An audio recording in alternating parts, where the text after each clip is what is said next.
Hello guys, welcome to our YouTube channel Banga Bhorta. জয় বজরংবলী। আজ 7 বছর পর আমি আমার ছোট মাসির বাড়ি আসলাম, আর মাম্মাও আজ প্রথম এসেছে।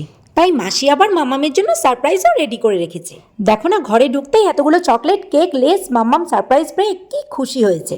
এরপর মাম্মাম গোপু ভাইয়ের জন্য সন্দেশ এনেছে, সেটাই দিয়ে গোপু ভাইকে নম করে কি আদর। বলছে, আয় না গোপু ভাই, আমার কোলে আয়। এদিকে দেখো, ছোট মাসির ছেলে ইমন মানে আমার ভাই এত সুন্দর ড্রয়িং জানে, আর ড্রয়িং করে সারা ঘরের দেওয়ালে লাগিয়ে রেখে দিয়েছে। আবার ভাই আবার শুধু ড্রয়িং না, গান, পড়াশোনা, হাতের কাজ সবকিছুতেই আমার ছোট মাসির মতন এক্সপার্ট। ওই যে ভাই স্কুলে গেছিলেন আর এখন আসলেন। এই দেখো, মাম্মাম প্রথম এখানে এসেছে বলে মাসি কত কিছু আয়োজন করেছে। পুরো জন্মদিনের মতন সাজিয়ে মাম্মামকে খেতে দিয়েছে। আর এই দেখে মাম্মামের খুশিটা একবার দেখো। যাই হোক, আজকের ভিডিওটা এতটুকুই। দেখা হচ্ছে নেক্সট ভিডিওতে। টাটা। কতদিন দেখিনি তোমায়